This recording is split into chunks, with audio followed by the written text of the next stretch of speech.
आता विमानाप्रमाणे ट्रॅक्टर ट्रॉलीमध्ये सुद्धा ब्लॅक बॉक्स बसवण्यासंदर्भातली अधिसूचना केंद्र सरकारनं काढलेली आहे आणि तर यावरती 18 ऑगस्ट पर्यंत शेतकऱ्यांनी आपल्या हरकती नोंदवाव्या असं सुद्धा म्हटलंय। एकीकडे शेतकरी अडचणीमध्ये आहेत, शेतकरी हमीभाव मागतायत, मात्र दुसरीकडे अशा पद्धतीनं ब्लॅक बॉक्स, GPS आणि कपलिंग सारख्या गोष्टी लावायला लावून सांगून वाढीव खर्च शेतकऱ्यांच्या माथ्यावरती मारला जातोय अशा प्रतिक्रिया आता कोल्हापुरातून समोर येत आहेत। आणि या सगळ्या अधिसूचनेनंतर कोल्हापूरमधील शेतकऱ्यांच्या नेमक्या काय प्रतिक्रिया आहेत हे जाणून घेतलेलं आहे आमचे प्रतिनिधी शेखर पाटील यांनी। बघूयात।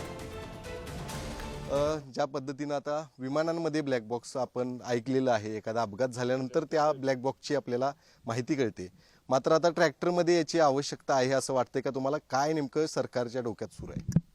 ट्रॅक्टरमध्ये काय त्याची आवश्यकता नाही। ट्रॅक्टर हा काय रस्त्यावर फिरत नाही, बहुतांशी त्याचं शेतीच्या कामासाठीच असतोय आणि काय त्यात जर माल शेतीचा भरला धान्य वगैरे तर मार्केट यार्डपर्यंत लिहिले तर जात असतोय, त्यामुळे त्याला काय एवढी त्याची गरज नाही।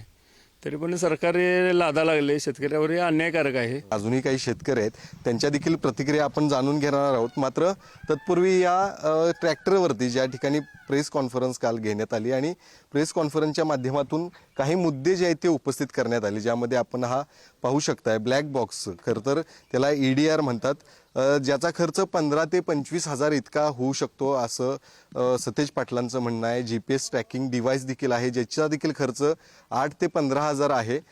तसंच कॅपलिंग आणि कनेक्टर याचा देखील खर्च जो आहे तो आता करावा लागणार आहे आणि त्याचाही खर्च 5 ते 10 हजार इतका येणार आहे।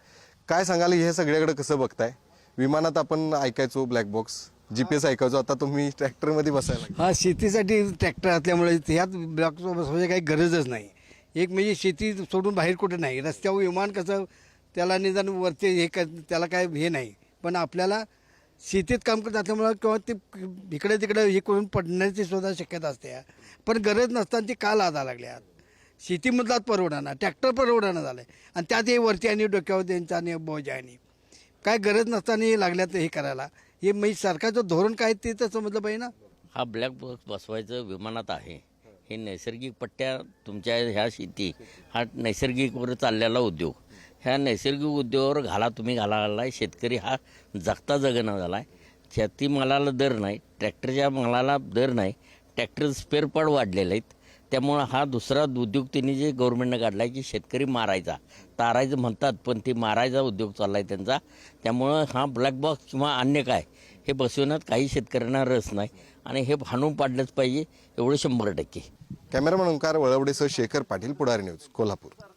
नोटिफिकेशन काढलं, हॅलोज ट्रॅक्टर ट्रॉली अशा पद्धतीचं त्यात उल्लेख केलेला आहे। आता त्याचा उल्लेख बघितला तर ते सगळ्यांना लागू होते असं साधारणपणे आमची कायदेशीर माहिती आहे आणि म्हणून सरकार आता हा GPS ट्रॅकर किंवा ब्लॅक बॉक्स ट्रॅक्टर आणि ट्रॉलीला का बसवते आम्हाला कळत नाही। म्हणजे शेतकऱ्यावर पूर्ण एक 15-20 हजार 30 हजार पर्यंतचं बुरधण आणण्याचं काम चालू आहे आणि म्हणून या देशातल्या शेतकऱ्यांनी 18 ऑगस्ट पूर्वी याच्यावर ऑब्जेक्शन नोंदवावा अशी काँग्रेस पक्ष म्हणून आमची भूमिका आहे।